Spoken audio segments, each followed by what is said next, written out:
Mommy, if we eat today, will we starve tomorrow? Lily's hand went still. The cracker she was holding snapped in half. She couldn't breathe. She couldn't look at her 5-year-old. Because the honest answer, the only real answer she had was, I don't know, baby. I genuinely don't know. Then Hadley, 7 years old, pressed her small hand against her mother's arm and said the second thing, the thing that cracked the world open. And Mommy, if we go back, he'll hit you again, won't he? If this story reaches your heart, please subscribe.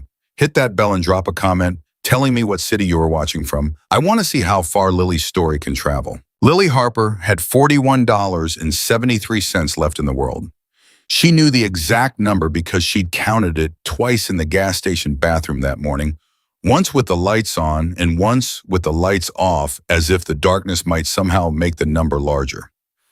It didn't. It never did. $41.73. 2 daughters, 1 car with a quarter tank of gas, and a man 3 states behind her who had told her the night before she ran that if she ever left him, he would find her before she made it to the county line. She hadn't made it to the county line. She'd made it to 3 states away, which meant she had been wrong about something, or he had been bluffing. She didn't know which, and not knowing was its own particular kind of terror, because if he'd been bluffing, then there was no guarantee he was bluffing now. Mommy, Ruthie tugged at her sleeve. Can I have the last one, the last granola bar? Lily looked at it, then at Ruthie's face open. Uncomplicated, completely unaware that there was no backup plan after the last granola bar, and handed it over without a word. Hadley watched the transaction without comment. She had her hands folded in her lap, which she always did when she was working something out in her head. She was 7, but she had the internal stillness of someone much older. Someone who had learned that the best way to survive a room was to be the quietest thing in it. Marcus had taught her that, not on purpose, but he'd taught her. Mom, Hadley said quietly. How much money do we have? Lily kept her eyes forward. Enough. Enough for what? Enough for right now. Hadley was quiet for 3 seconds. That means not a lot. Hadley, I'm not complaining. I'm just saying that's what it means. Lily closed her eyes. Her daughter was right. That was exactly what it meant. But she had left on a Tuesday. Not because Tuesday was a special day, not because she had planned it for Tuesday, but because on Tuesday morning, Marcus had looked at Ruthie, 5 years old, still in her pajamas, eating cereal, and told her she was chewing too loudly. That was it. That was the whole incident. He'd looked at their daughter over his coffee mug and said, voice flat and cold as a blade, You chew like an animal. Do you know that? Like a little animal. And Ruthie had stopped chewing. She'd put her spoon down. She'd sat there in her pajamas with her cereal going soft in the bowl, and she'd said nothing, not because she didn't have something to say, but because she'd already learned at 5 years old that saying something made it worse. Lily had watched her daughter's face change in that moment, had watched the light go somewhere behind her eyes, somewhere it went to wait until it was safe to come back out. And something inside Lily, something that had been bending for 4 years, bending and bending and bending, had made a sound. Not a break. Not yet. A decision. She waited until Marcus left for work. She put the girls in the car with the 2 bags she'd had packed for 11 months and hidden behind the water heater in the basement. She drove east because east was the direction the car was already facing. That was 23 days ago. 23 days of rest stops and drive-thrus and back roads and telling the girls it was an adventure. 23 days of counting money she didn't have and applying for jobs that didn't call back and calling shelters that put her on lists. 23 days of checking the rearview mirror every 40 seconds. 23 days, and now she was sitting on a park bench in Harlow, Tennessee, a town she'd never heard of 3 weeks ago, with $41.73. And Ruthie was eating the last granola bar, and Hadley was watching her with those eyes. Mommy, Ruthie said completely out of nowhere, mouth still full, what does starve mean exactly?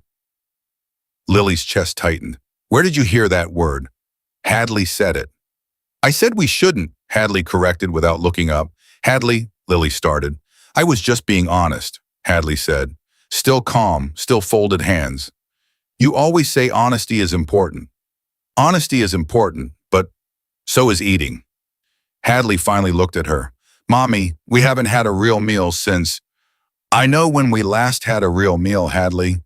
I know. Iowa. The silence that followed was the worst kind, the kind where everyone knows someone just said too much and no one knows how to make it smaller. Ruthie's chewing slowed. She looked between her mother and her sister the way she always did when the air changed, that animal alertness, that tiny body going absolutely still. Don't fight, she was thinking. Lily could see it on her face clear as words. Please don't fight. Fighting is what Daddy did. Lily exhaled. She pulled both girls into her sides, one arm around each of them, and pressed her lips to the top of Ruthie's head. I'm sorry, she said quietly. I'm not angry. I'm just trying to think. Think out loud, Ruthie suggested helpfully. That's what my teacher says. Your teacher doesn't know our situation, baby. Maybe she should. She's real nice. Lily almost smiled, almost. And then Ruthie looked up at her with those enormous, guileless eyes and said the words, Mommy, if we eat today, will we starve tomorrow? The granola bar wrapper crinkled softly in the wind. Lily opened her mouth, closed it, opened it again. No, she said, we will not starve tomorrow. How do you know? Because I won't let that happen. But what if you can't stop it? Ruthie, her voice broke on just that one word. She pulled her daughter closer, tighter than she meant to, and felt Ruthie's small arms come up around her waist without hesitation, without question, without conditions, just pure instinctive love, and Lily had to press her mouth shut hard to keep from making a sound that would scare them both. She felt Hadley's hand find hers. And Mommy, Hadley said very quietly, if we go back, he'll hit you again, won't he? The world contracted. Every sound in that park, the wind, a distant car, the creak of the swings went hollow and far away. And Lily sat there between her daughters and understood with a clarity that was almost physical that children know everything. Every single thing. They just wait for permission to say it out loud. We are not going back, Lily said. Each word separate, deliberate. Do you hear me? That is not a thing that is happening. I know, Hadley said. I just needed to hear you say it. She felt it before she saw it. The prickling at the back of her neck, that particular animal alertness she had developed over 4 years of living with a man who could be standing still in a kitchen and still feel like a threat. The body never forgets. Even when the danger is across 3 states, the body stays awake. She turned her head slowly. A man, bench across the walkway, maybe 30 feet. Big, not aggressively big, but the kind of solid that came from years of deliberate physical discipline. Military posture, she thought, or former military. Shoulders set, feet planted flat, hands loose in his lap. He was looking at them. No, not them. At Hadley. Every nerve ending in Lily's body lit up cold. She didn't move yet. She cataloged. Dark jacket plain, no insignia, work boots worn but clean, dark eyes, a scar above his left eyebrow, not a surgical scar, not a clean one. The scar of someone who had been in something and come out the other side. He wasn't pretending not to look. That was the thing that caught her off guard. Most people, when they realized they'd been noticed staring, would glance away, busy themselves with something. He didn't. He held her gaze for one steady, unhurried moment and then dropped his eyes to the pavement, like he was giving her space to decide what to do with the information. Lily calculated the distance to her car. 45 feet. Ruthie she could carry, Hadley could run. If she said, let's go in a certain tone, not alarmed, not urgent, just that specific voice that meant, now no questions, both girls would move. The man stood up. Lily's hand closed around Ruthie's wrist. He took 4 steps toward them. Stopped. I'm not here to bother you. His voice was low, unhurried, the kind of voice that understood its own size and worked to make it smaller. I just need a second and then I'll leave. We're fine, Lily said. Her voice was flat steel. I believe you, he said. But your daughter asked a question about starving. He held up one hand slightly, not defensive, just visible. Look, nothing in my hands. Sound travels. I wasn't trying to hear it. I did. She said nothing. She was calculating. My name is Ethan Black. He kept his hands where she could see them. There's a diner 2 blocks up the hill. I'd like to buy your girls a hot meal. Both of them. Full meal, whatever they want. He met her eyes. You sit where the whole room can see you. You keep your phone in your hand the entire time. The second you want to leave, you walk out the door and I don't follow you. I don't ask for anything. Not your name, not your story, not where you're going. Just a meal. What was saying? Lily said. It wasn't a polite question. It was a hard one, the kind with teeth. Why you, why us? What do you actually want?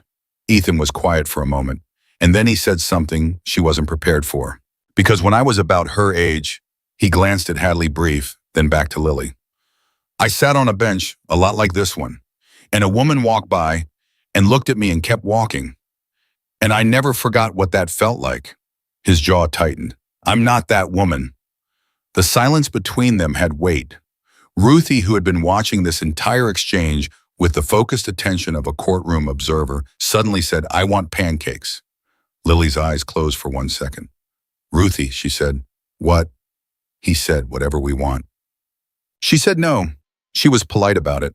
She thanked him and she gathered her daughters and she walked back to the car and she locked the doors and she watched in the rearview mirror until Ethan Black walked out of the park without looking back. No hesitation at the gate, no last glance over his shoulder. He walked away the same way he'd done everything, like he'd already made peace with whatever outcome arrived.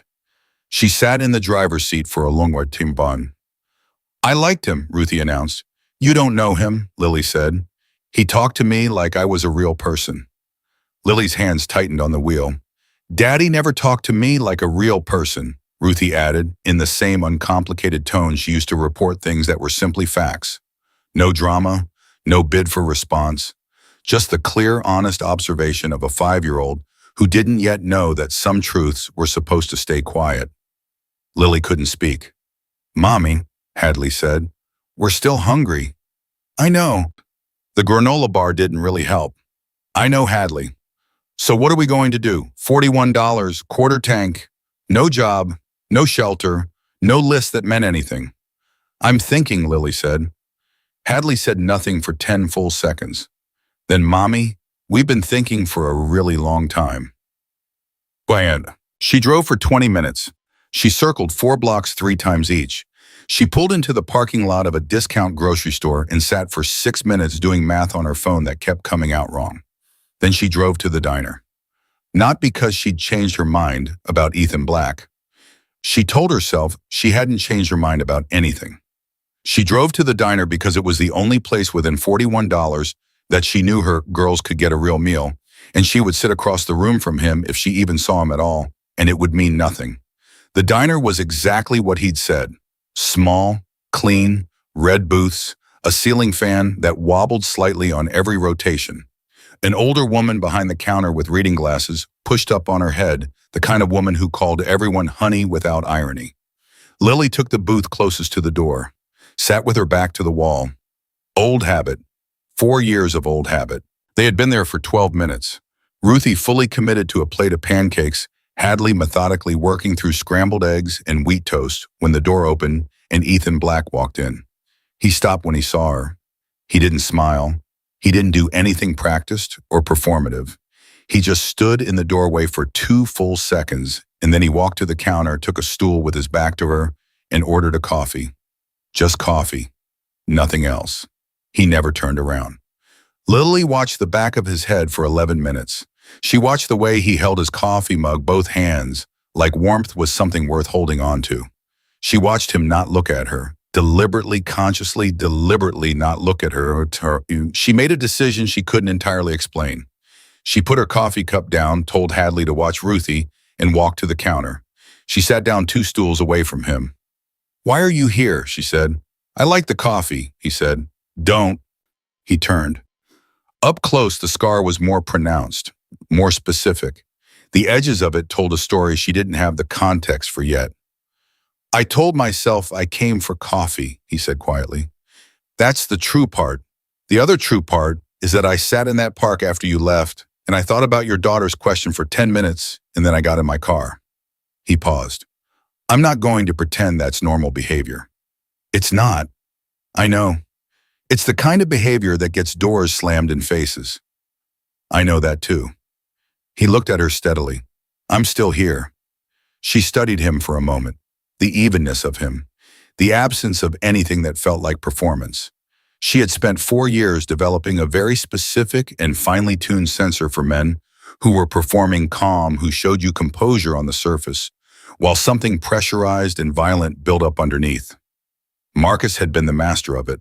He could be still as a stone for hours and then move faster than she could track. Ethan didn't feel like that. She didn't know what he felt like exactly, but not like that.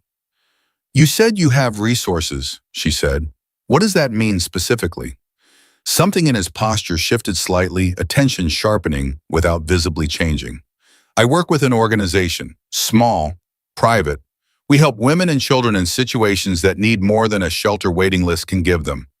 Legal resources, safe housing, not an emergency house, actual stable housing, documentation, protective orders that have real teeth because I know the attorneys who file them." He held her eyes. "I'm not asking you to tell me anything about your situation. I'm asking you to let me make one phone call tonight." "To who?" "A woman named Carol. She has a house 20 minutes from here. Guest room, clean, private, fully stocked. She has a dog named Chester, who is, I'll warn you in advance, completely undisciplined and extremely enthusiastic about new people."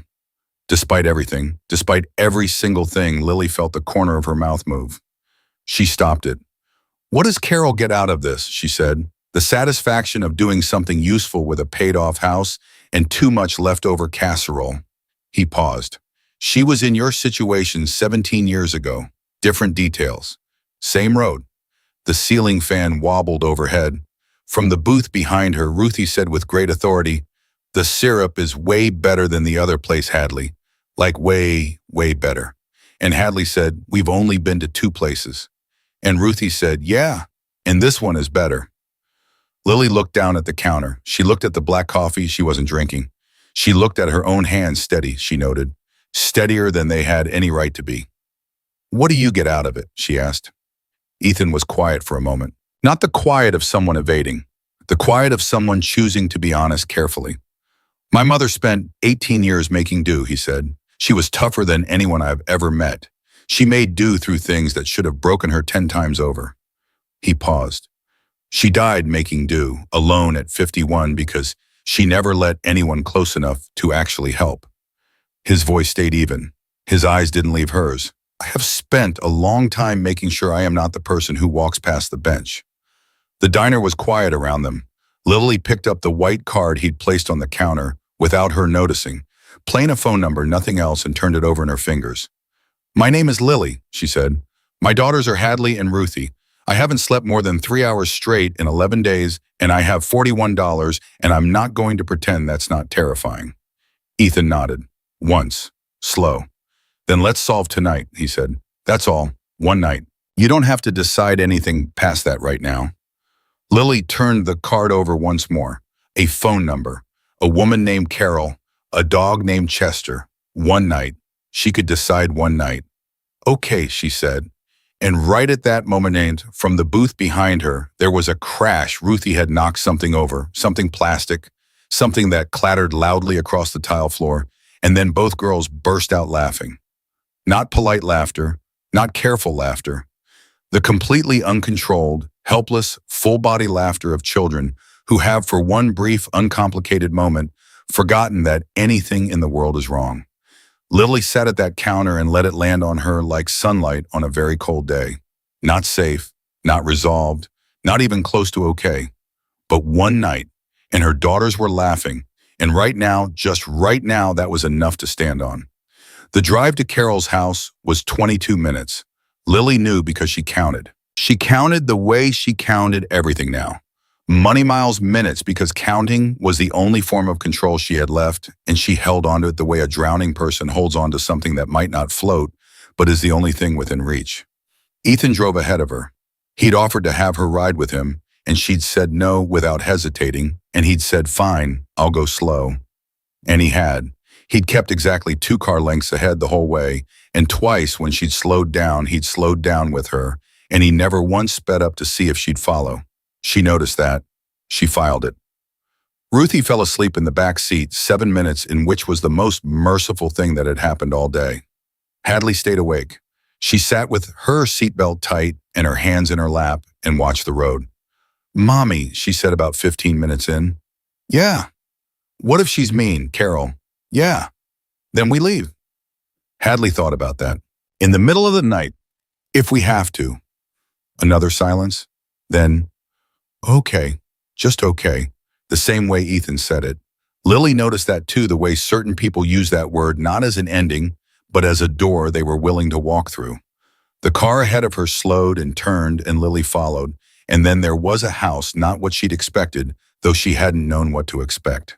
Not a shelter, not an institution, just a house, the kind with a porch light on and curtains that weren't quite even, and a mat at the front door that said something she was too far away to read yet. She parked. She sat in the car for a moment. Hadley unbuckled her own seatbelt and then leaned into the back and unbuckled Ruthie's, then very carefully, with the practiced ease of a child who had done this many times, maneuvered Ruthie's deadweight sleeping body into her arms. She staggered slightly. I've got her, Lily said. I've got her, Hadley said, back in a tone that was not argumentative, but was absolutely final. Lily watched her daughter carry her sister toward the porch, and something in her chest did something she didn't have a word for. Ethan was already at the door. He knocked twice, not a stranger's knock, a familiar one, and the door opened almost immediately, like someone had been waiting with their hand on the inside knob. Carol was not what Lily had pictured. She'd pictured someone soft, someone maternal, in the obvious way, someone who would come out with warm cookies and a gentle voice. Carol was 60-something, narrow-shouldered, with close-cropped silver hair and reading glasses on a chain around her neck, and she looked at Lily the way someone looks at a person when they're trying to see them honestly rather than reassuringly. You must be Lily, could I? She said, yes.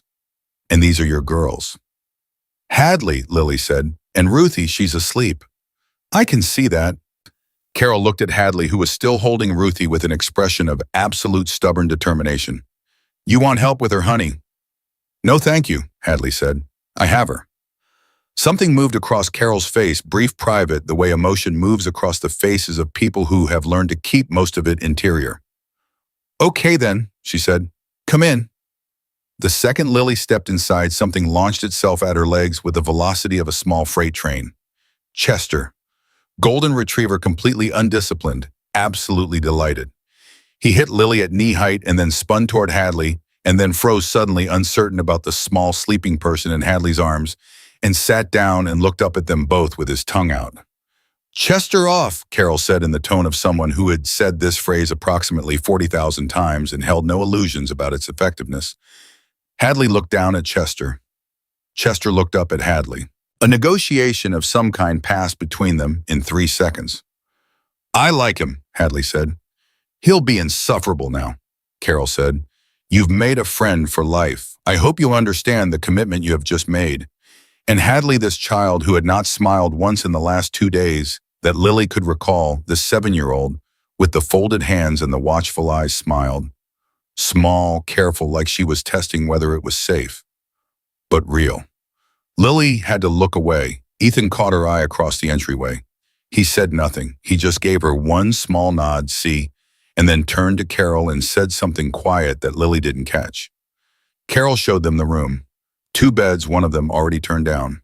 A lamp on low, clean towels folded on the dresser, a glass of water on each nightstand, as if someone had thought about what it feels like to wake up thirsty in an unfamiliar place and had tried to solve that problem in advance. It was the glass of water that broke Lily. Not dramatically, not the way things broke in movies, just a quiet internal fracture, the kind that happens when someone does something small and specific and kind, and your defenses built for big attacks have no mechanism for that. She laid Ruthie down. She stood at the edge of the bed and watched her daughter sleep, and she pressed her fist to her mouth and breathed through it until it passed. You okay? Hadley asked from behind her.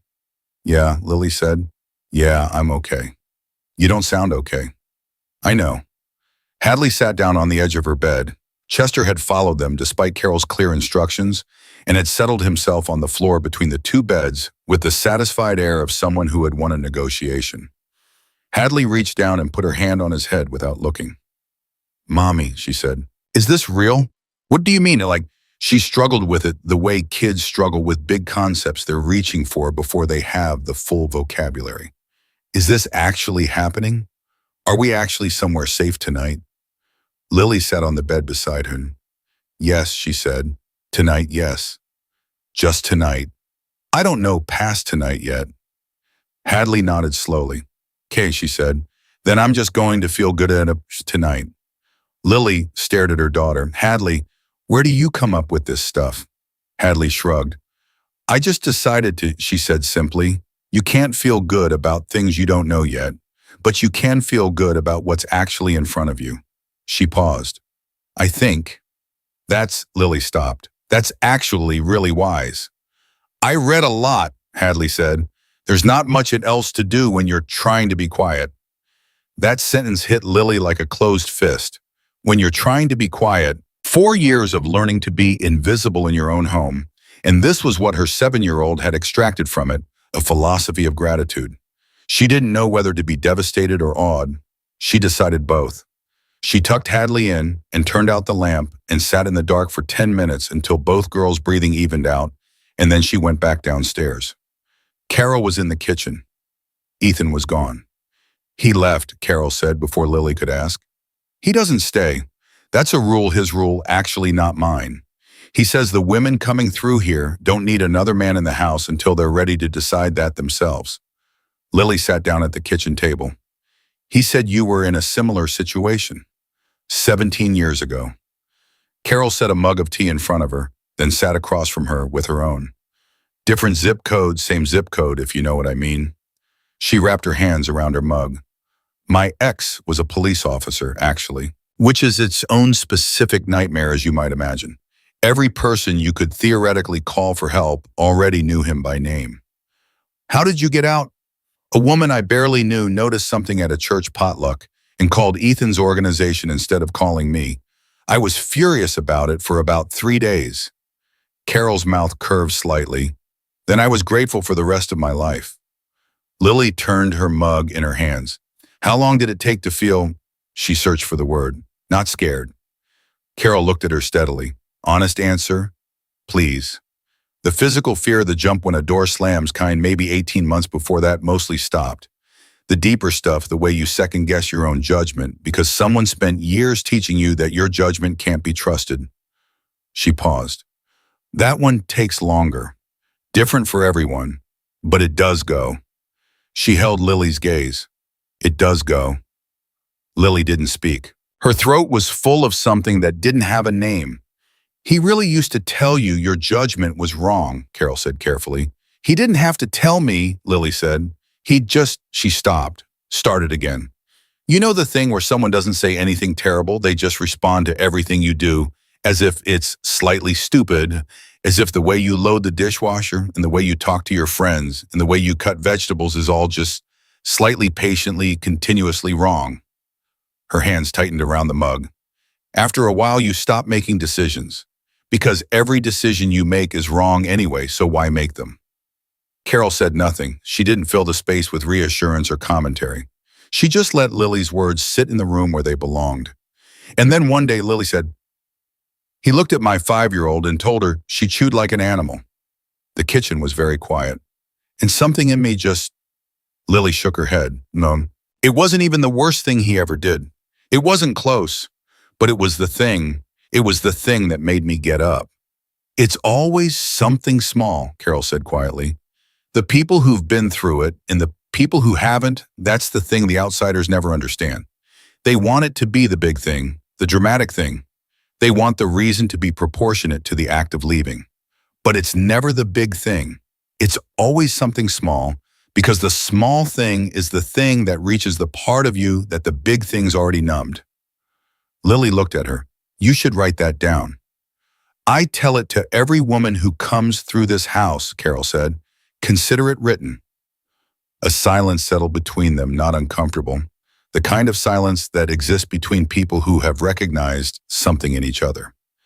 Can I ask you something, Lily said. You can ask me anything. Ethan, the scar. What?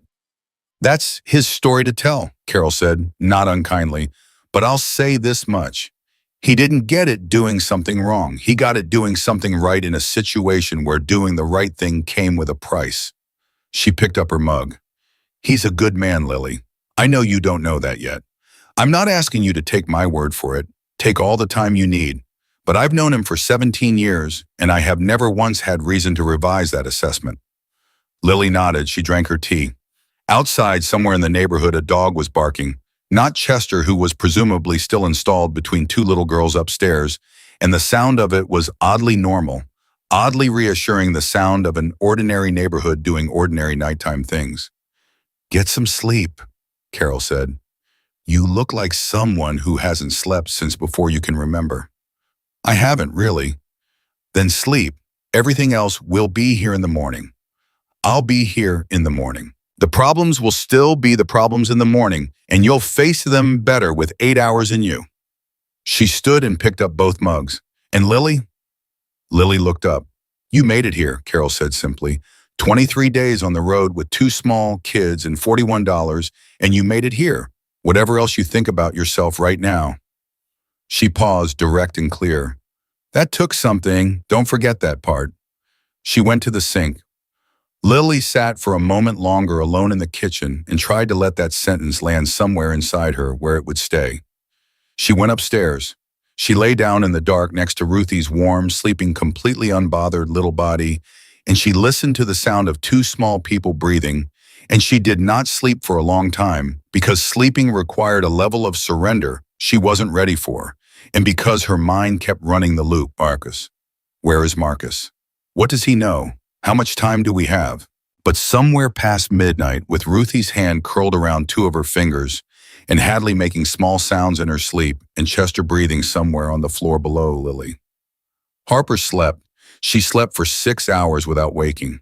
She didn't know it was the longest stretch she would have slept in 43 days.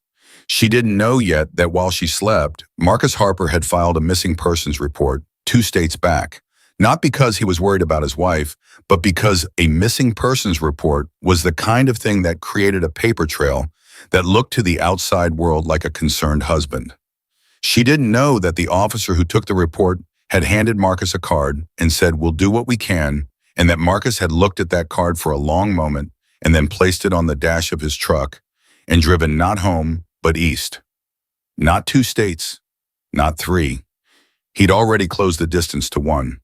She didn't know any of this. She slept. And in the morning, she came downstairs to find Ruthie sitting on the kitchen floor in her pajamas, with Chester's entire enormous head in her lap, feeding him pieces of Carol's toast, while Carol stood at the counter pretending not to notice. "He likes butter," Ruthie reported seriously.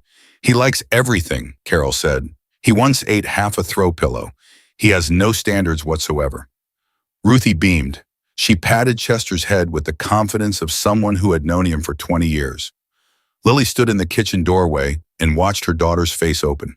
Bright rested present in a way she hadn't been in weeks, and felt something tentative and fragile begin to unfurl somewhere inside her chest. Then Hadley came downstairs with her hair pushed sideways from sleep and her socks on wrong, and she looked at Ruthie and Chester and said, "I knew he'd be your favorite thing." "He's everyone's favorite thing," Ruthie said. "He certainly thinks so," Carol said. Lily poured herself coffee. She stood at the counter and drank it and let herself exist in the ordinary, unremarkable miracle of a morning that felt almost normal, almost safe, almost like something a person could build on.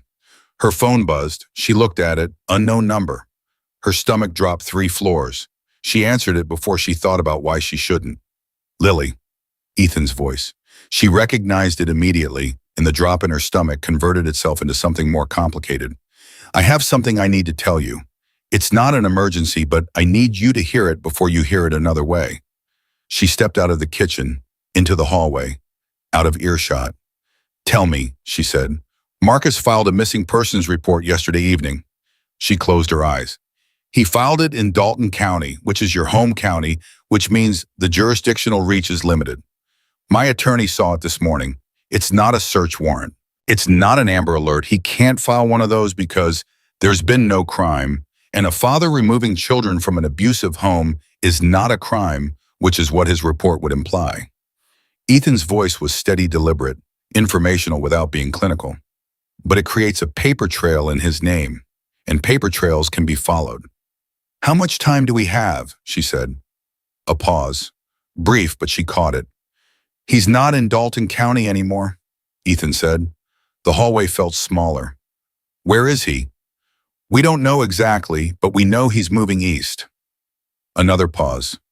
Lily, I need to ask you something and I need you to answer me honestly. Okay. Does Marcus have any way of knowing where you are? An in contact friend, family member? Anyone you called or texted in the last 3 weeks who might have? No, she said immediately. I used a burner. I didn't contact anyone. I didn't call my mother. I didn't call my sister. I didn't call anyone.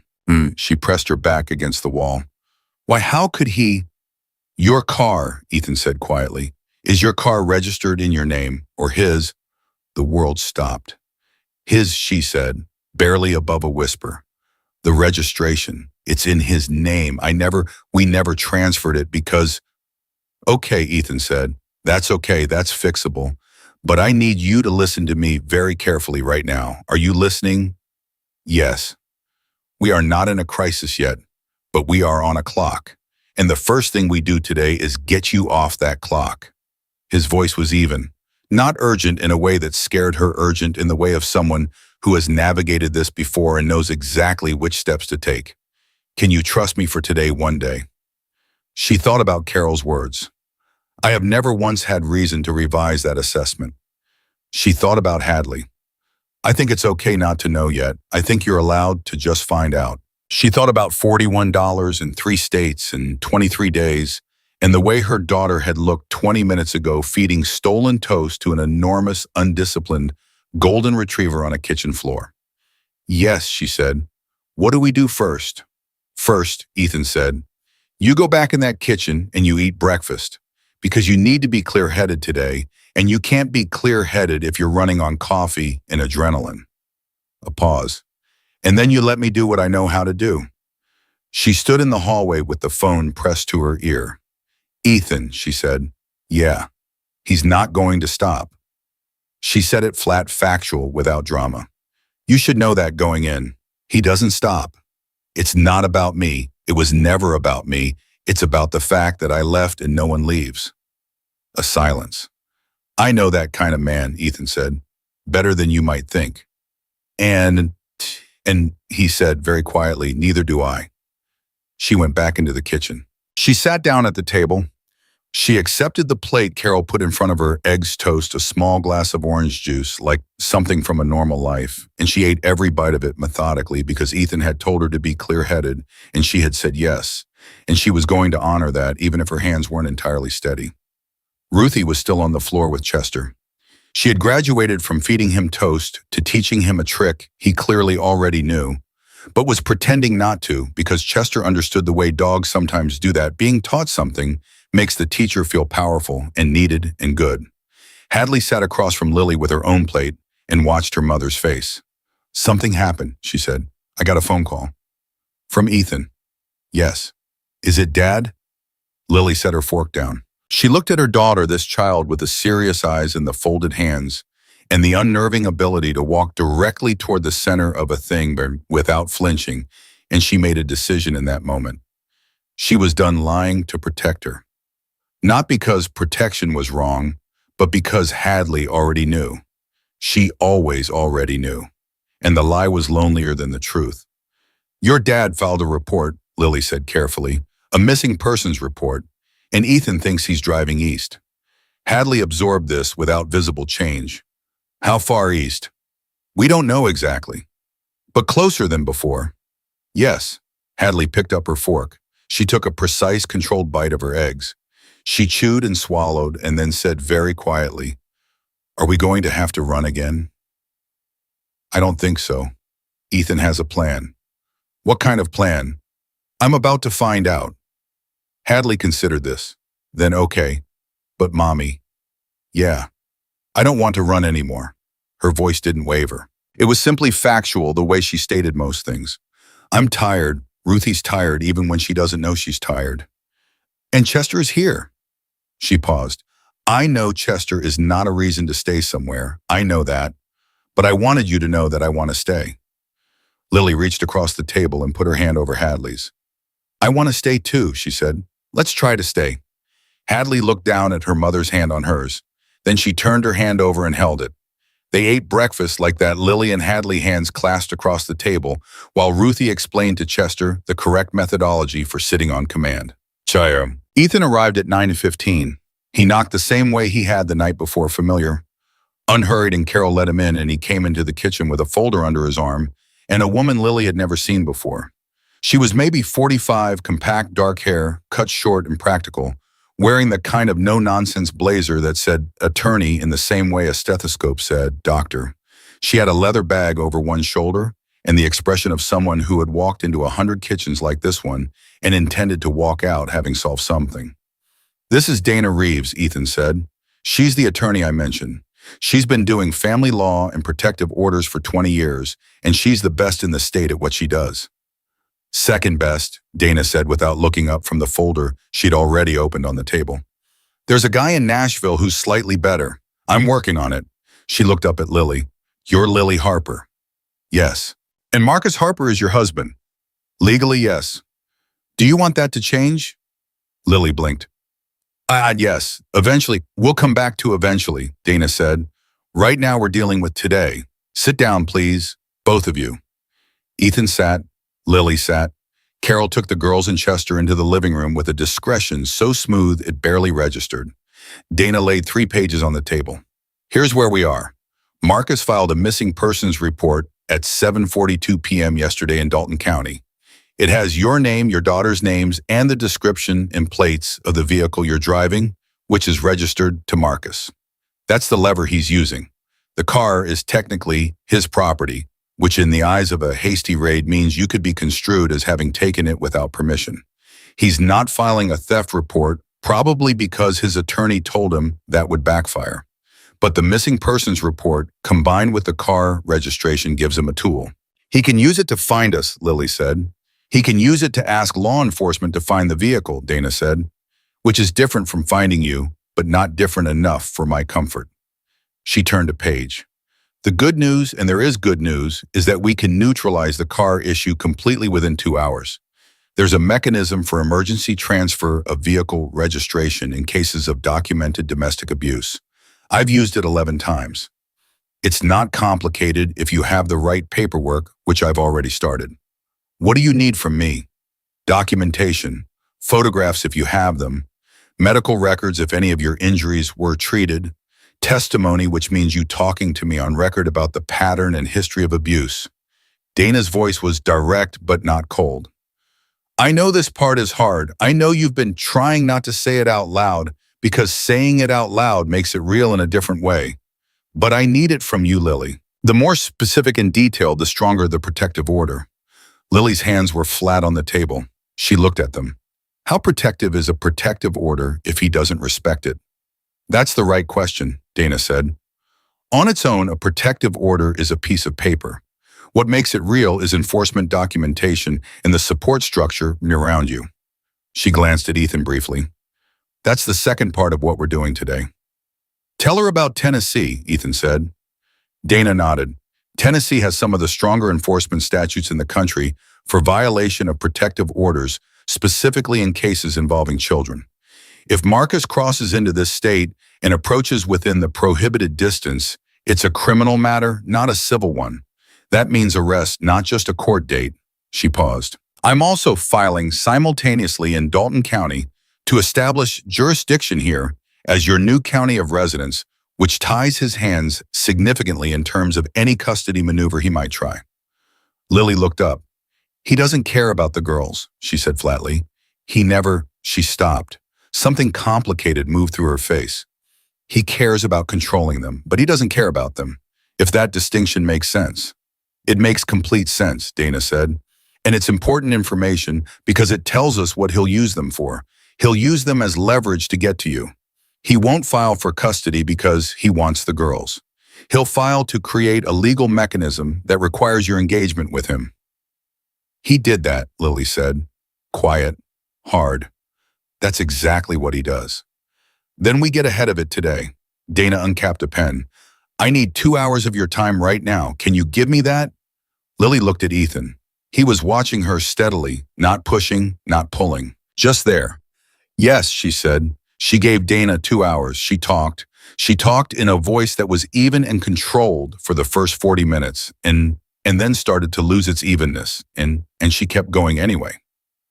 She talked about the dishwasher and the vegetables and the tone and the particular silence that followed her around every room of her own house for 4 years. She talked about the one time, only once, she kept saying only once, as if the number made it lesser, the one time he'd put his hands on her, and the way he'd looked afterward, not remorseful, just calculating as if he was filing away the information that he could and that she would stay. She talked about Ruthie and the cereal and the animal comment and the look on her daughter's face and the sound the thing inside her made. She talked about Hadley teaching herself to be quiet. That was the part that broke her voice. Not the rest she could narrate. But Hadley teaching herself to be invisible so as not to provoke a reaction, that was the part that came out rough and fractured and real. Dana wrote everything down without reacting, which was exactly right. No sympathy noises, no reassuring murmurs, just attention.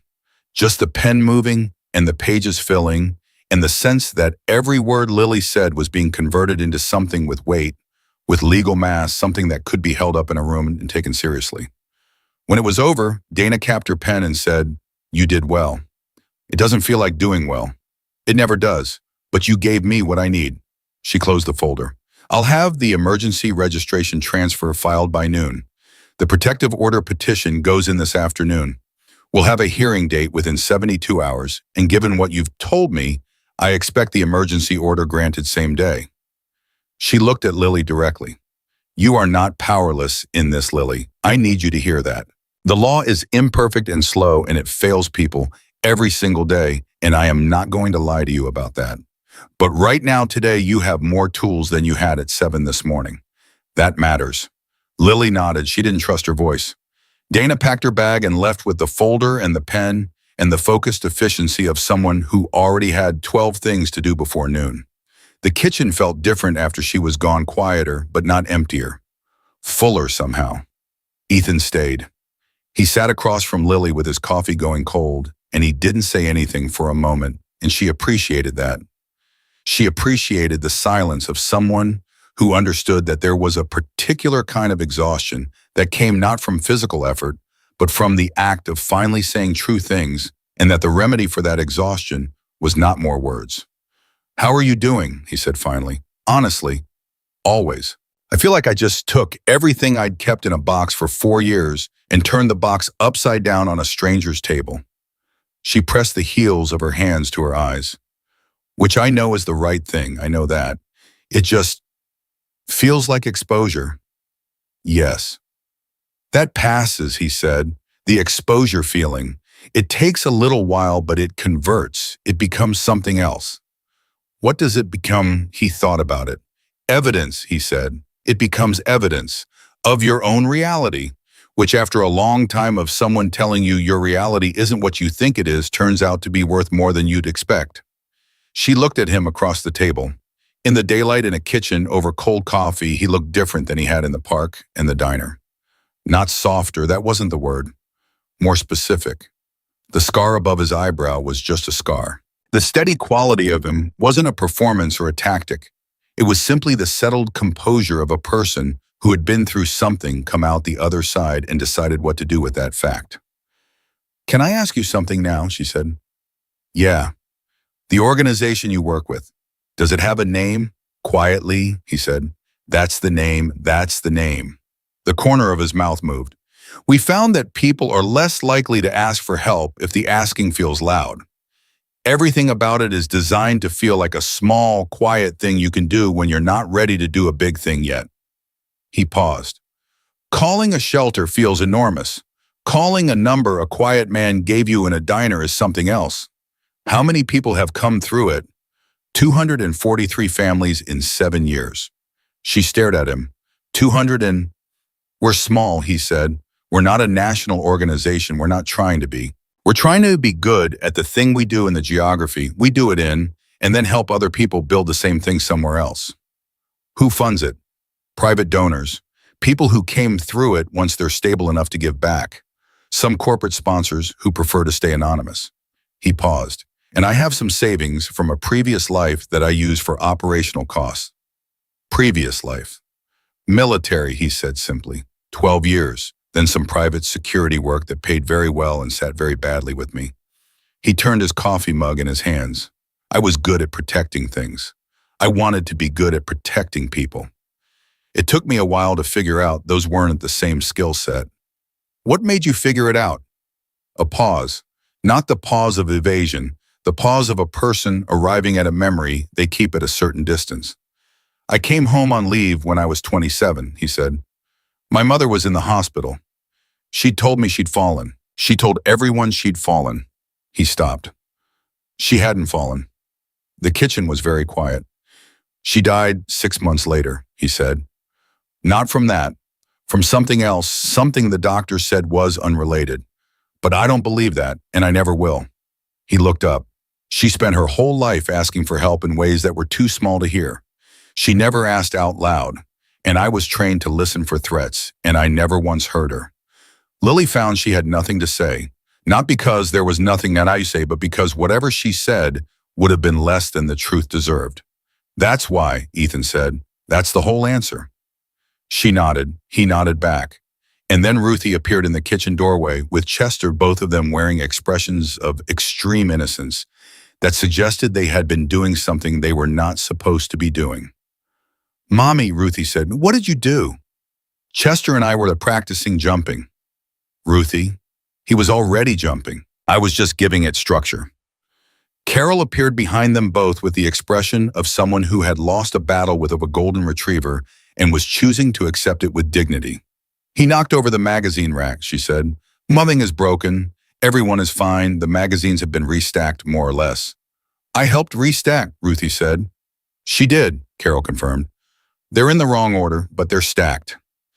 Ethan looked at Ruthie very seriously. What kind of structure were you giving the jumping? Ruthie considered.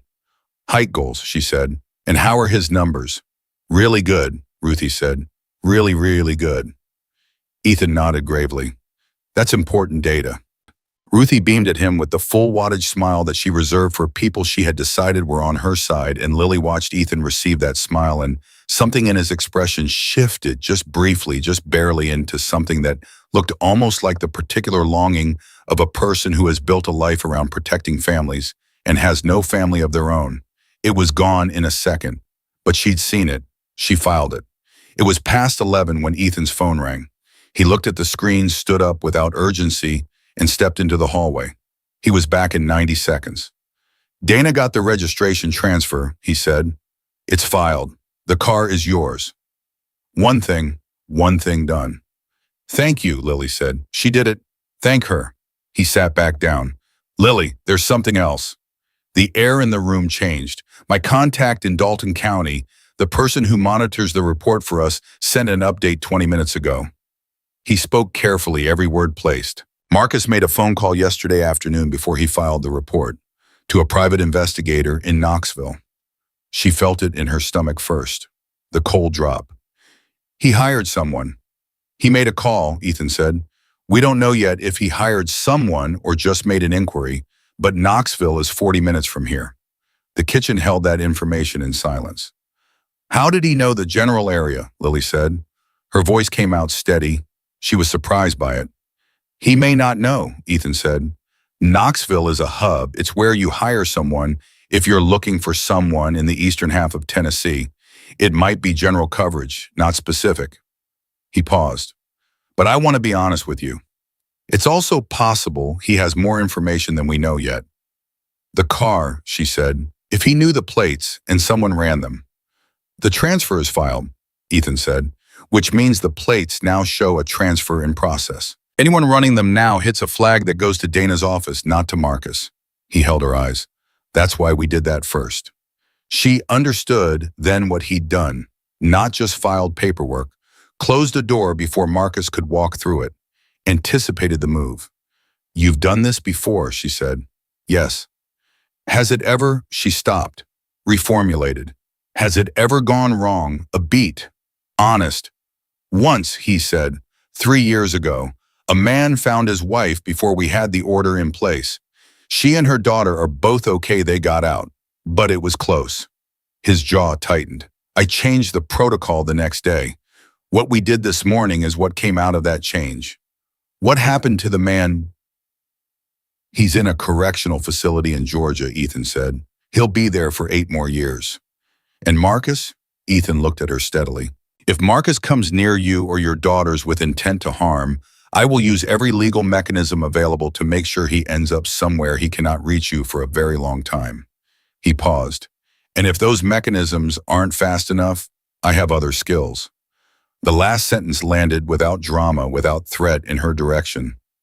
Just information, just the quiet statement of a man who had 12 years of training and 20 years of purpose, and was placing both of them without ceremony between her and the thing coming east. She believed him. That was the strange thing. She believed him the way you believe the ground under your feet, not because you've tested it, but because it has held every time you've stood on it. Okay, she said. Then Hadley walked in from the living room and stood in the doorway and looked directly at Ethan with her straight-line gaze. Are you going to keep us safe? She asked. No preamble, no softening, pure Hadley. Ethan turned to face her fully. He didn't talk down to her. He didn't soften it. That is my intention, he said, and I take my intention seriously. Hadley looked at him for a long moment. Then she nodded once with the finality of a judge closing a case. Okay, she said. Chester needs water, by the way. His bowl is empty. Hadley, Carol started. I'm just reporting information, Hadley said, and walked back out. Carol looked at Ethan. Ethan looked at Lily. Lily looked at the doorway her daughter had just walked through. She's going to be something, Ethan said quietly. She already is, Lily said. She's been something for years. I just didn't always. She stopped. I was so busy surviving, I didn't always stop to see it. You see it now, Carol said from the counter simply. Lily did. She saw it clearly. She saw both of them clearly. Ruthie with her absolute faith in the goodness of things, and Hadley with her clear-eyed precision and her willingness to ask the hard question directly, and she thought I made these two people. Whatever else Marcus took from me, whatever 4 years of his voice took from my sense of what I was worth, I made these two people, and they are extraordinary. She was still sitting with that thought when her burner phone buzzed. Unknown number. Different unknown number than Ethan's. Her body went rigid. She showed it to Ethan. He looked at it. Don't answer it, he said immediately. What if it's... Don't answer it, he said again. Firm, not harsh. If it's someone you know who's safe, they'll leave a voicemail or they'll call back from a number you recognize. If it's not, he paused. If it's not, we need to know that he has this number and we need to change it before he calls again. The phone buzzed a second time, a third, then stopped. No voicemail. Lily and Ethan looked at each other across the table. He has the number, Lily said. Maybe.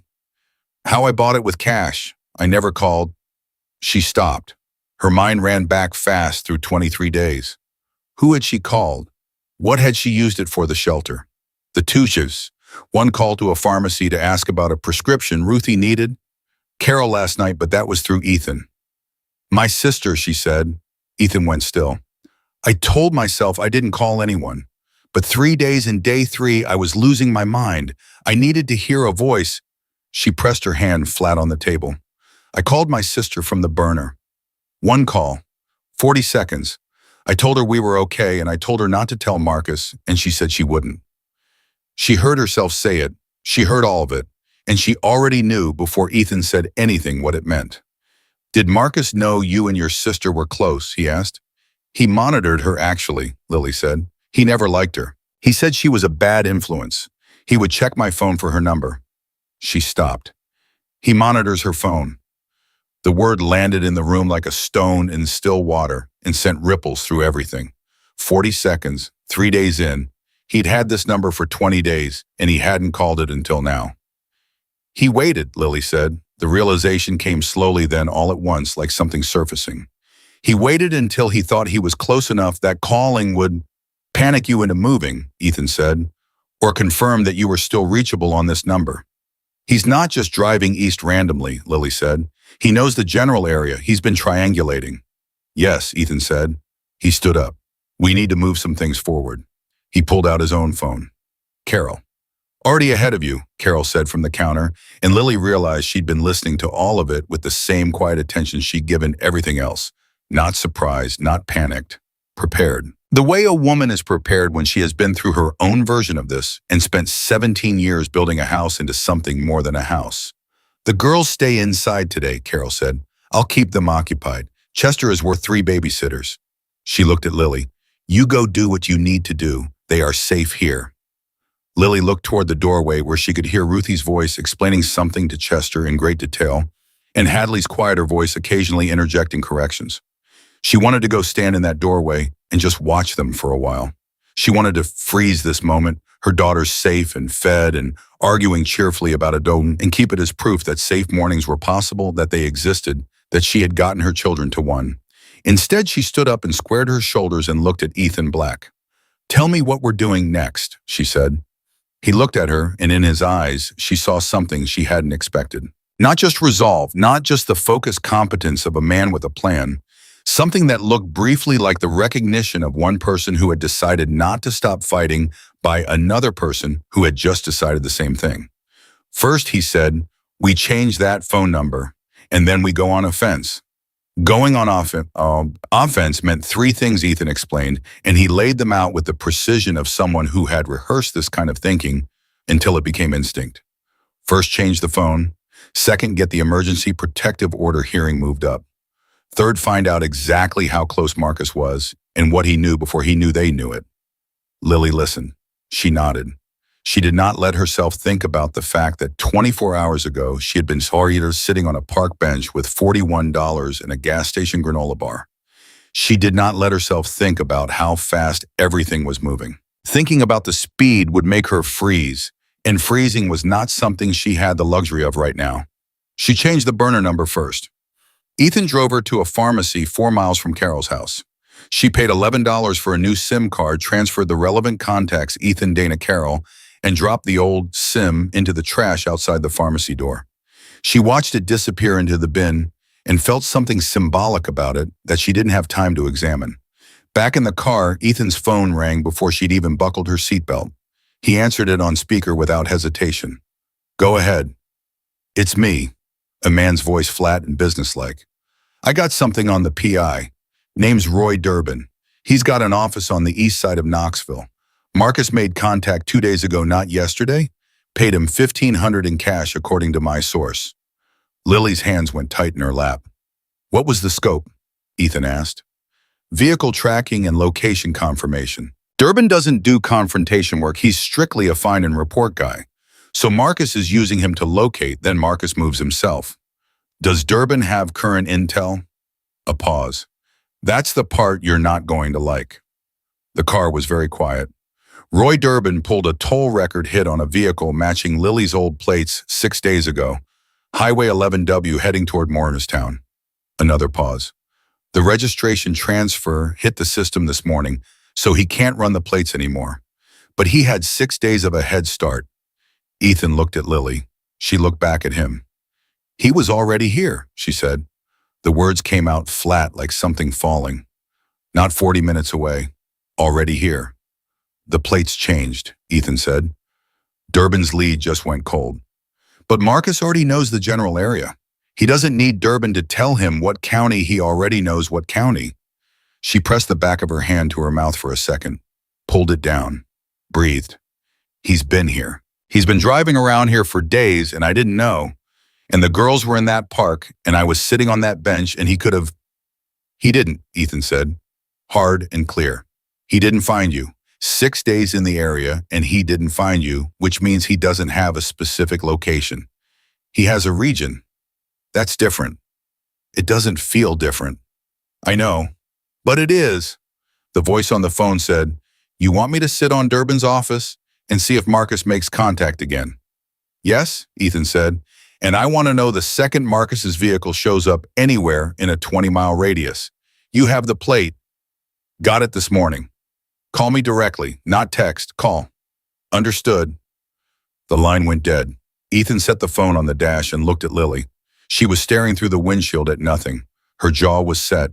Her hands were still in her lap, not trembling, but held very deliberately still in the way that indicated active effort.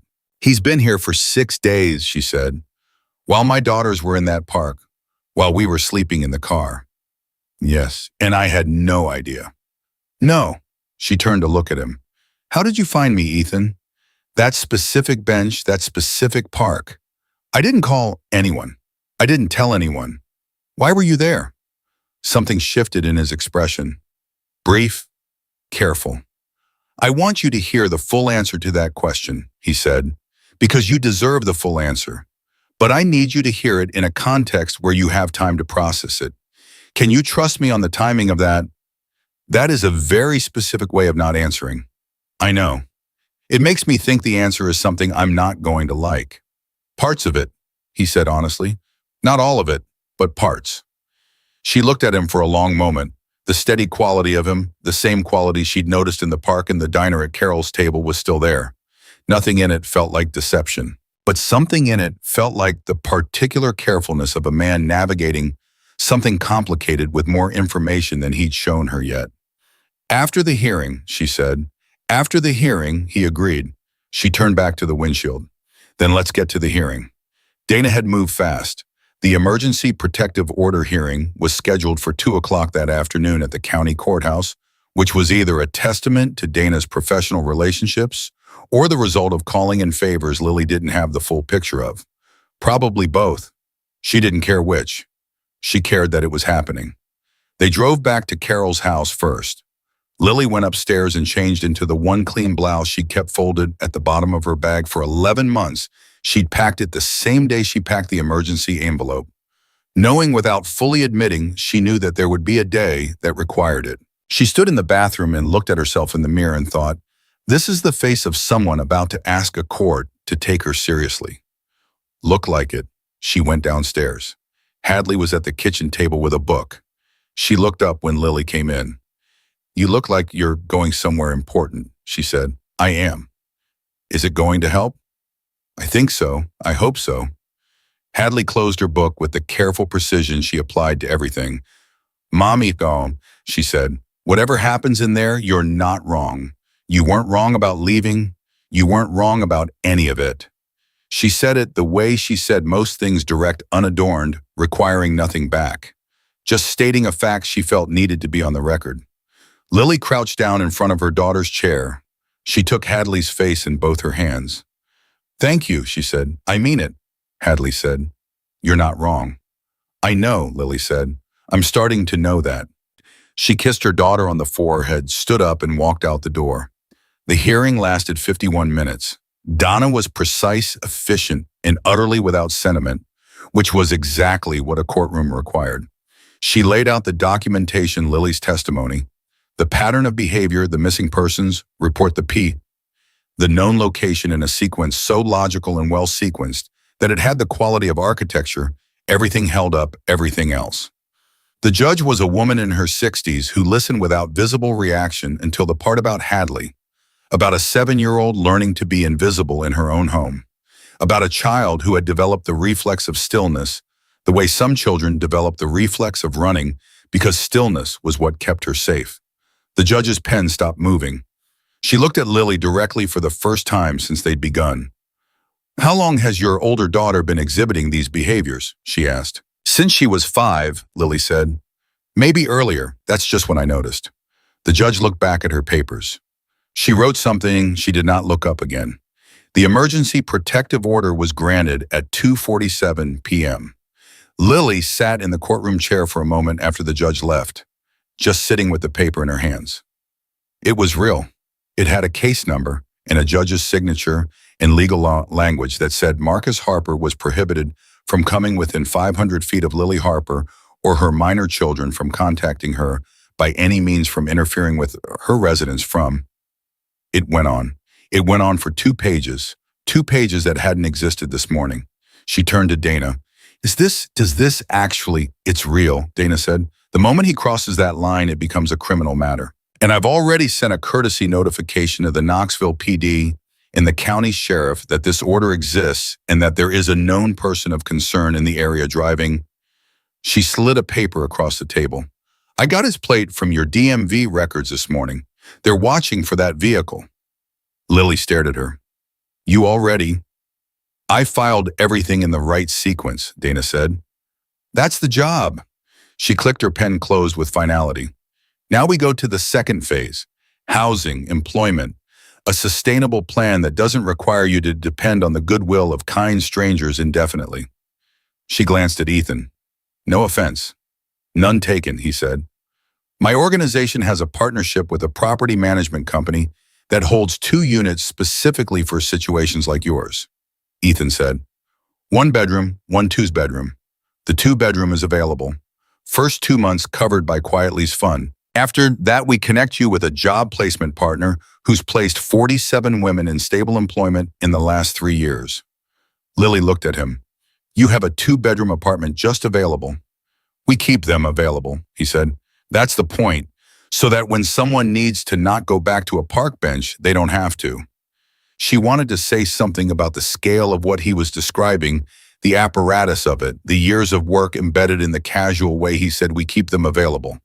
But the words felt inadequate, and they were running on a schedule Dana had constructed, and she trusted that schedule more than she trusted her own eloquence right now. Okay, she said. Yes. The apartment. Yes. Dana handed her a folder. Sign the housing application tonight. I'll have it processed by morning. She stood and straightened her blazer in the crisp, conclusive way she did everything. Lily, you did well in there. The judge sees a lot. She knows the difference between someone performing victimhood and someone sitting in front of her telling the truth about their life. She paused. It was the closest Dana had come to anything that wasn't purely functional. She saw you. Lily held the folder. She didn't say anything. She didn't need to. They were back at Carol's house by 4 o'clock. Ruthie met them at the door with Chester in the specific energy of a child who had been inside all day and had converted that confinement into elaborate indoor projects. We made a fort, she announced. In the living room, Chester is the guard. You have to say the password to get in. What's the password? Ethan asked with complete seriousness. Ruthie considered him with narrow eyes. I have to decide if you're authorized first. That's very responsible. I know. She tilted her head. Okay, the password is Chester. Groundbreaking security, Carol said from somewhere inside. Ethan said Chester solemnly, and Ruthie stepped aside to let him pass with the gravity of a border control agent satisfied with a passport. Lily followed and Ruthie grabbed her hand, and for 1 second, one perfectly ordinary, completely extraordinary second, Lily felt what it was like to be pulled by a small hand towards something good. She let herself be pulled. She sat in Carol's living room in the fort made of blankets and cushions, and she drank the tea Carol handed her, and she listened to Ruthie explain the fort's structural engineering principles, which had apparently been developed through trial and error over the course of the afternoon, and she felt the protective order in the folder on the table beside her and thought, I did something today. Something real. Something that cannot be undone. Hadley came and sat beside her, not quite inside the fort on the edge of it, the way she always positioned herself, close enough to feel included, far enough to maintain her own perimeter. Lily put her arm around her and Hadley leaned in just slightly, which was Hadley's equivalent of a full collapse. How did it go? Hadley asked. We got the order. Hadley was quiet for a moment. Does that mean he can't come here? It means if he comes near us, he gets arrested. Hadley absorbed this. Good, she said. Just that. Good. And Ethan has an apartment for us, Lily said quietly. A real one. 2 bedrooms. We can put pictures on the walls if we want. Hadley turned her head slowly. We can. Something moved through Hadley's face, not the quick, open joy that lived in Ruthie constantly, but something deeper and slower, the way light changes on a long winter afternoon. The careful testing unfurling of a person who wants to believe something and has been hurt enough times by wanting that she moves toward it with caution. Mommy, she said quietly, will it last? It was the hardest question anyone had asked her all day, harder than Dana's questions, harder than the judge's. I'm going to work very hard to make it last, Lily said. That's the most honest thing I can tell you. Hadley considered that. Okay, she said, that's enough. They sat together in the blanket fort while Ruthie reorganized Chester's security protocols, and Ethan sat in the armchair across from them, talking in low tones with Carol about logistics. Lily only half followed, and the afternoon light did whatever afternoon light does when it finally starts to loosen into evening, and Lily thought, this is what the day after escape looks like. Not triumphant, not resolved, just continuing, just still here. She was still here. Then Ethan's phone rang. He answered it immediately, stood up, walked to the hallway. She heard his voice go low and clipped in the way it went when the information coming in required controlled response rather than natural reaction. She watched the back of him through the doorway and waited. He came back in 40 seconds. He looked at Lily. Just at Lily. His expression was even. She was starting to understand that evenness as a signal, not a default.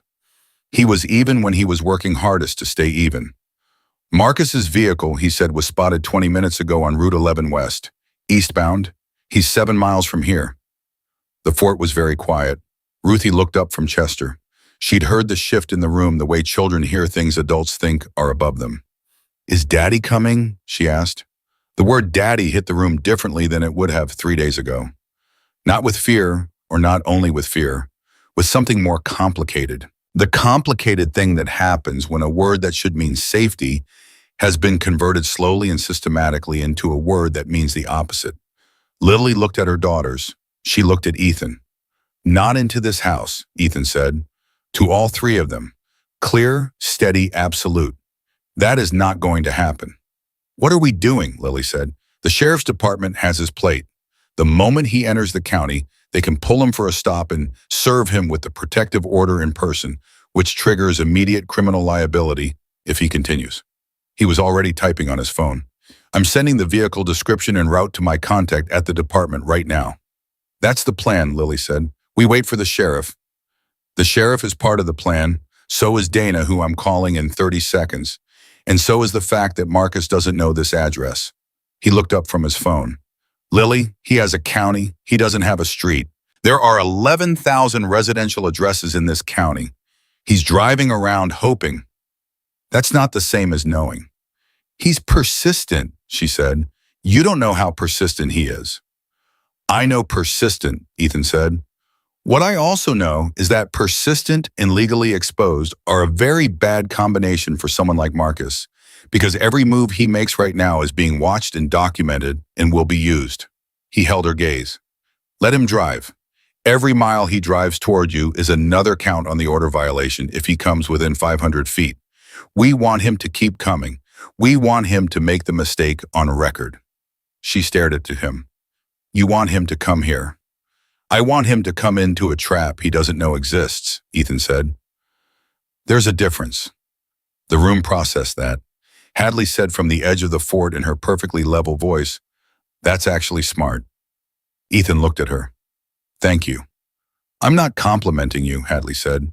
I'm just confirming the logic is sound. I'll take that, he said. Carol stood up from her chair with the decisiveness of a woman who has been through 17 years of being a safe house and knows exactly what this moment requires. Girls, she said to Ruthie and Hadley, you're going to come with me to the back of the house. We're going to make something in the kitchen. Chester is coming. We are not going to think about anything except what we're making. What are we making? Ruthie asked. Whatever you want. Ruthie's eyes went wide with the significance of this offer. Pancakes. It's 5 in the afternoon. So, Carol looked at her for a moment. So we're making pancakes, she said. Come on. She moved them through the house with the calm efficiency of a woman shepherding people away from a window during a storm, deliberate, unhurried, absolutely non-negotiable. Hadley went without argument, which said more about her trust in Carol than anything else could have. When they were gone, Lily and Ethan were alone in the living room. The blanket fort stood between them, slightly lopsided, absurd, and perfect. He's going to be served, Ethan said. And if he keeps moving east after that, he's arrested. That's the sequence. What if he doesn't care about being arrested? Lily said. What if being arrested is a price he's decided he's willing to pay? Ethan was quiet for a moment. Then we deal with that version, he said. But I don't think that's what happens. Men like Marcus, they operate on a specific equation. Control. Marcus wants control, which means he wants the situation quiet, legal in his favor. A domestic violence arrest in a state 300 miles from home blows up everything he's built. his reputation, his standing, his version of events. He paused. He wants you back in his house, not himself in a cell. The arrest changes his math. You sound very sure. I've been wrong before, he said. I told you that. She looked at him. Then tell me the thing you haven't told me yet, she said. The thing about why you were in that park, right now, before anything else happens. A pause, he held her gaze. A woman called our intake line 9 days ago, he said. She didn't give her name. She said she was calling about her sister.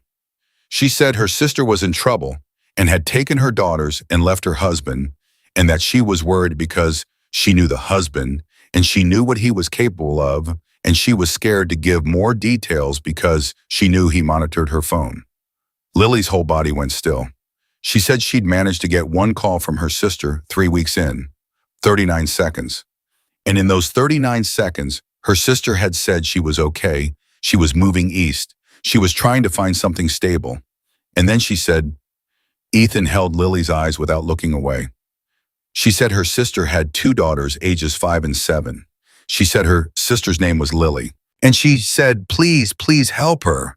And then she hung up. The living room was absolutely quiet. My sister called you, Lily said, 9 days ago. She called a number she said she found it on a community board at her church. Someone had posted our intake line 6 months ago. Lily sat down. Not dramatically, her legs simply made the decision without her. She sat on the arm of Carol's chair, and she pressed her hand flat against her sternum, and she breathed. Her sister, who she'd called for 40 seconds on day 3, who she'd told not to tell Marcus, who hadn't told Marcus, had instead found a number on a church bulletin board and called it and said, please help her, to a complete stranger. She loves you, Ethan said quietly. She was terrified. She didn't know where you were, or if you were safe, and she couldn't call you back because she knew he was watching, and she couldn't call the police because she knew what he'd do if she escalated it directly, so she did the only thing she could think of. She called a quiet number and asked for help.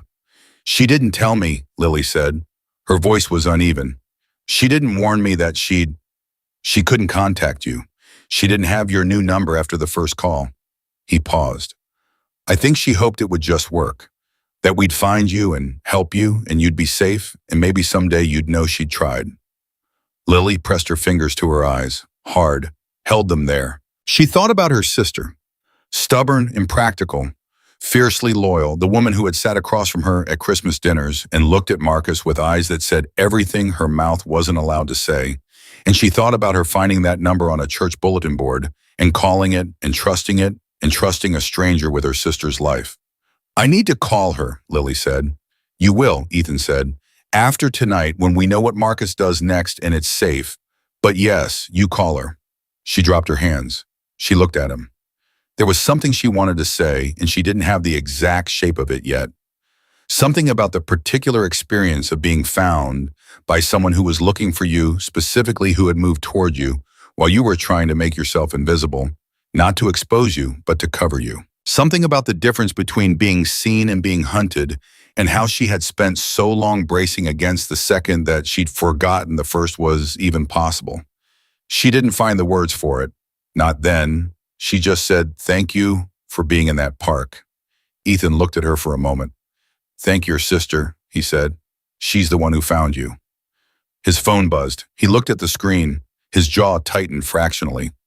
Marcus's vehicle just passed the county line, he said. The sheriff's deputy is in position. Lily stood up. From the kitchen came the sound of Ruthie saying something that made Hadley laugh, and the sound of Carol saying something that made them both laugh, and the sound of Chester's nails on the kitchen floor, doing his undignified, enthusiastic shuffle. Lily stood in Carol's living room with the protective order on the table, and her daughters laughing in the kitchen, and a man outside somewhere in a truck who had spent 4 years convincing her that she was not enough, not smart enough, not strong enough, not brave enough to survive without him. She thought about $41. She thought about 23 days. She thought about Hadley carrying Ruthie up a porch step because she had her.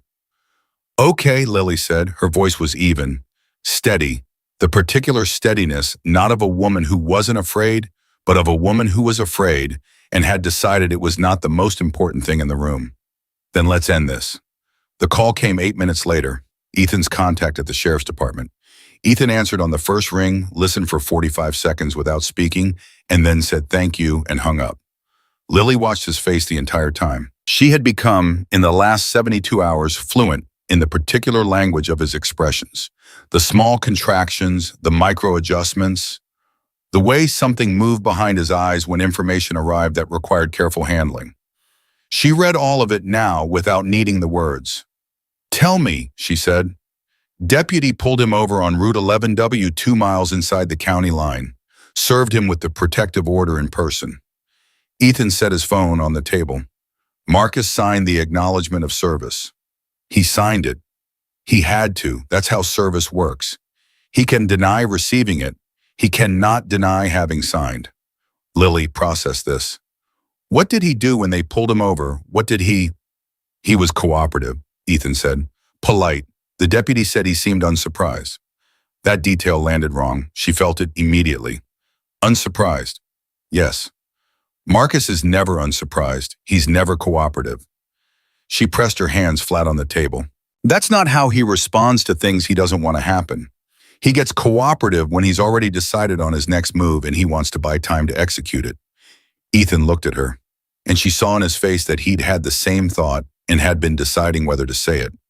What's his next move, she said. If I'm Marcus and I've just been served with an emergency protective order and I'm this far from home and I know I'm being watched. He stopped. Thought. I go legal. I flip the whole narrative. I go back to Dalton County tonight. I walk into the police station tomorrow morning and I give them a very concerned version of a husband whose wife took his vehicle and his children across state lines, and that I've been desperately trying to find them within legal bounds. He'll say I kidnapped my own children, Lily said. He'll frame it exactly that way. He won't use that word, but the implication will be there. And without a counter-narrative already on record, Dana, Lily said. Dana, he confirmed. Which is why I'm calling her right now. He was already dialing. This is not a crisis. This is exactly the scenario Dana built the filing sequence to address. The jurisdiction is already established here. The documentation is already on record. He's playing catch-up on a board that was already set. He held the phone to his ear. But I want her to know tonight. Dana picked up on the second ring. Lily listened to Ethan's half of the conversation, concise sequence deficient, and she sat with the strange feeling of being someone whose life was being defended by people who were better at this than she was, and who were doing it not out of obligation, but out of genuine, unglamorous professional commitment to making sure she was still standing tomorrow. It was a feeling she had no prior template for. She didn't know what to do with it except accept it and stay clear-headed and trust the sequence. Dana's response was by Ethan's expression exactly what they needed. He hung up and looked at Lily. She's filing a preemptive counter-declaration in Dalton County tonight. It documents the abuse history on record in Tennessee and establishes that your relocation was protective, not punitive. It goes in before Marcus can file anything. He paused. She said, and I quote, "Tell Lily I've done this 14 times and I'm 14 for 14. Despite everything, despite all of it, Lily exhaled something that was almost a laugh. Okay, she said. Okay, what do we do right now tonight? Tonight, Ethan said, you stay here. You are safe here. Marcus has the order, and the sheriff has his plate, and Dana is filing. Tonight, you do nothing except exist safely in this house, and let your daughters make pancakes with Carol, and let the system we built do what it was built to do. Wayne, if he comes here anyway, then he gets arrested 20 minutes from now, and the order becomes a full criminal matter, and it's over faster than we planned." He held her gaze. "I need you to hear something, Lily. You've been managing everything yourself for 23 days. You planned the escape alone. You drove alone. You kept those girls fed and safe and moving alone. You've been the only layer of protection between your family and Marcus for 4 years." He paused. "You are not alone anymore. Let the other layers do their job." She sat with that sentence. She had heard versions of it before from Carol, from Dana, in different forms, but something about the directness of it right now in this specific moment, after 8 minutes of holding her breath, waiting for a phone call, made it land somewhere it hadn't landed before. Not alone anymore. She didn't know exactly when she had started believing that. Somewhere between the diner and the courtroom, and the folder on the table and her sister calling a number on a church bulletin board. It had built incrementally the way trust always builds, not in a single moment, but in a sequence of moments where the person said they'd do something and then did it over and over until the evidence was too large to argue with. Okay, she said. Third time she'd said that word today. Each time it had meant something slightly different. This time it meant, I hear you. I believe you. I'm going to let you. She went back to the kitchen. Carol had Ruthie on a step stool at the counter, both of them managing the pancake batter with the focused energy of people engaged in something genuinely important. Hadley was at the table with her book open, but not reading it, watching her sister and Carol with a particular expression she wore when she was absorbing something she wanted to remember. Chester was sitting directly below the step stool. He was not being subtle about his intentions. He's going to catch whatever falls, Ruthie told Lily without looking up. Probably, Lily said. I'm okay with that, Ruthie said. It's teamwork. That's not really what teamwork means, Hadley said. It's Chester's version, Ruthie said. Lily sat down at the table next to Hadley. She didn't say anything about the phone call about the deputy, about Marcus on Route 11W 2 miles inside the county line being politely cooperative. She didn't say any of it. She put her arm around Hadley and watched Ruthie explain to Carol why the batter needed more stirring, and she let the normalness of it be enough for right now. Mommy, Hadley said quietly, not looking up from her not reading. Yeah. Is it getting better? Yes, Lily said. It is. Hadley turned a page she hadn't read. Good, she said. I thought so. I just wanted to hear you say it. They ate pancakes at 5:30 in the afternoon. Carol made coffee. Ethan sat at the table and ate 2 pancakes with the seriousness of a man honoring the occasion. Ruthie narrated the entire meal as if commentating a sporting event. Hadley ate methodically and said little and occasionally fed small pieces of pancake to Chester under the table when she thought no one was watching. Everyone was watching. No one said anything. It was the most ordinary meal Lily had sat through in years. She felt it in her body, the absence of monitoring, the absence of calibration, the absence of reading the room for signs of a mood shifting somewhere she'd have to manage. Just a table, just people eating, just her daughter's voices filling the air without consequence. She had not known how much she missed the absence of consequence. Ethan's phone buzzed at 7:41 p.m. He looked at it. Lily saw something in his expression that she couldn't immediately read. Not alarm, not relief. Something in between. Something that required a second to process. Marcus, he said, just crossed back over the state line, heading west. The kitchen went quiet. He's leaving, Lily said. He's leaving, Ethan confirmed. Ruthie looked up from her plate. Is Daddy going home? It looks like it, baby, Lily said carefully. Ruthie thought about this. Good, she said with a 5-year-old's clean, uncomplicated finality. I don't want to see him right now. She went back to her pancake. Maybe not for a long time. Lily pressed her lips together, nodded. Hadley said nothing. She put down her fork and looked at the table, and then looked at Lily, and what moved across her face was not relief exactly, but the particular physiological release of a 7-year-old body that had been held at tension for longer than a 7-year-old body should ever be held at tension, and she simply breathed out. A long, slow, controlled exhalation, like she'd been holding it for days. Maybe she had been. Carol refilled everyone's coffee without comment. Ethan's hand rested on the table near Lily's, and he didn't reach for hers, but she was aware of the proximity of it, the deliberate closeness of someone offering presence without demand, and she thought, I don't know what this is yet. I don't know what any of this becomes, but I know it's something real. She filed that too. She was becoming a woman who filed things carefully and returned to them when she was ready. The next 14 days were not easy. She would tell you that honestly if you ask, because she had made a decision somewhere in Carol's kitchen over late afternoon pancakes to stop pretending the hard parts weren't hard. The apartment was real. 2 bedrooms exactly as Ethan had described, clean, small, unfussy, with walls that were just walls until you put something on them. She and the girls moved in on the 3rd day after Marcus drove west. Lily signed the housing application, shook the property manager's hand, and stood in the empty living room with a key in her hand that was her key for a door that was her door in a space that nobody had claim to except her and her daughters. Ruthie ran from room to room, announcing which room was which, including a room that was clearly a closet. "That's the reading room," she declared. "That's a closet," Hadley said. "It has good lighting. It has one bulb." "One good bulb," Ruthie said with dignity and went inside and closed the door. Lily stood in the hallway between her daughters and laughed. Out loud, unguarded real laughter, the kind that comes up from somewhere below your ribs and surprises you when it arrives. Hadley looked at her, startled for a second, and then something broke open in Hadley's face too, that careful testing smile, the one she'd first shown Chester, but wider now, less cautious, more itself. They stood in the hallway of their apartment and laughed about a closet. It was not a small thing. Marcus filed a counterclaim in Dalton County on day 4 exactly as Ethan had predicted. He did not use the word kidnapping, but the implication was precisely constructed. Dana filed the counter-declaration at 9 a.m. the same morning, 2 hours before Marcus's filing even hit the docket. The Dalton County judge, faced with competing jurisdictional claims and documentation from Tennessee that was thorough and chronologically prior tabled Marcus's filing for a jurisdictional hearing. That hearing was set for 6 weeks out. In the meantime, the Tennessee protective order stood. Marcus did not cross the state line again.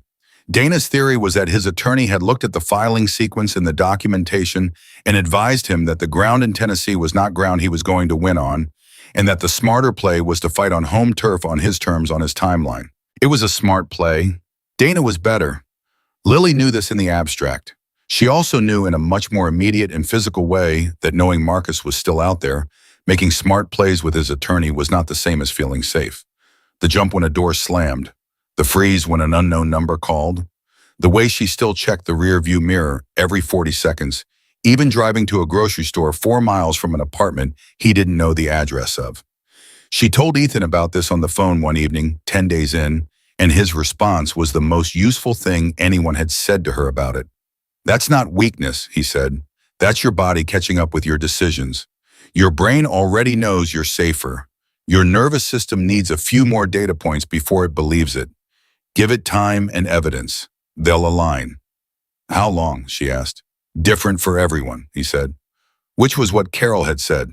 She was beginning to understand that the honest version of that answer was its own kind of comfort, not a timeline, but permission. Permission to not be done yet. "Ethan," she said. "Yeah." She'd been building to something for several days.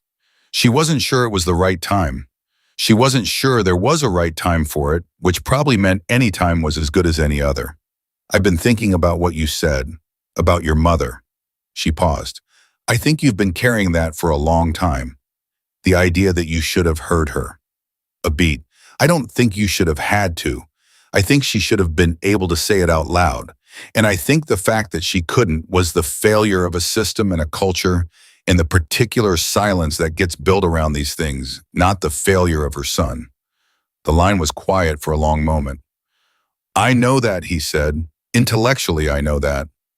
But you built a whole organization to compensate for it anyway." "Yes," he said. "I did." "That's not a bad thing," she said. "I'm not saying that's a bad thing. I'm saying," she searched for it, "I'm saying you have been the person who stands between other people and the bench for 20 years, and I don't think anyone has ever stood between you and yours." Another silence, longer this time. "That's probably accurate," he said. "I'm not very much in a position to be useful to anyone else right now," she said. "I recognize that. I'm barely upright. But when I am," she stopped. Started again more carefully. "I'd like to know you when the crisis is over, if that's something you'd want." She heard him breathe. "Yeah," he said quietly. "That's something I'd want." No. She didn't push past that. It was enough. It was exactly enough. On day 11, Lily got a job. Not the diner and not the cleaning service. A legal aid nonprofit 2 towns over, administrative assistant, 32 hours a week, benefits after 90 days. The job placement partner from Quietly had sent her name to the director, who had called Lily personally after reading her intake form and said, "I see you have organizational skills, a background in office administration, and 2 daughters. When can you start?" She said Monday. She meant it. She told the girls that night over actual dinner, a real dinner she had cooked in their real kitchen, with groceries she had bought with money she had allocated from a budget. She had written herself on paper because she needed to see it in her own handwriting. She told them about the buy-in and the hours and the benefits and the fact that she was going to need them to be with a babysitter 3 days a week, a woman named Patricia, who Carol had vetted personally and who apparently had a garden Ruthie was going to lose her entire mind over. Ruthie immediately asked about the garden. Hadley said, "You got a job." "I got a job," Lily confirmed. Hadley sat with this for a moment. "Then are we going to be okay, like actually okay, not just safe, actually okay?" Lily looked at her daughter. 7 years old. 7 years old, and she already knew the difference between safe and okay, already understood that surviving something was not the same as living after it. "We're going to be better than okay," Lily said. "I can't promise you it all gets fixed fast. I can't promise it doesn't get hard sometimes. But I can promise you that I am going to work every single day to make sure that you and Ruthie have a life that looks like what a life is supposed to look like." She held Hadley's eyes. "You deserve that, both of you. You have always deserved that." Hadley looked at her plate, looked back up. Her voice came out smaller than usual, less composed, the voice under the composed voice, the real one. "I know I said I just feel good about tonight," she said. "Back at Carol's, I said just tonight." She paused. "I think I'm ready to feel good about more than tonight now." Lily's eyes filled. She didn't fight it. "Me too," she said. "Me too, baby." Ruthie, who had been waiting through this entire exchange with the barely contained energy of someone who has information they need to deliver, said, "Can Chester come visit the garden with us?"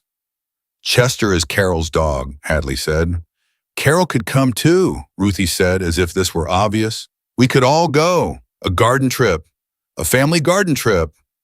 Hadley considered this with her usual judicial seriousness. "We're not a family with Carol and Chester," she said. "Why not?" Ruthie said. "They're people we love." Hadley opened her mouth, closed it, appeared to run the argument through its logical paces, looked at Lily. Lily was crying. She was genuinely crying, the kind of crying that doesn't fully commit to being crying until something a 5-year-old says at a dinner table about a garden trip makes it go all the way. "Mommy's crying," Ruthie said, not alarmed, just observational. "I know," Hadley said. She reached over and took Lily's hand, the same way she had at Carol's breakfast table, turning her hand over, holding.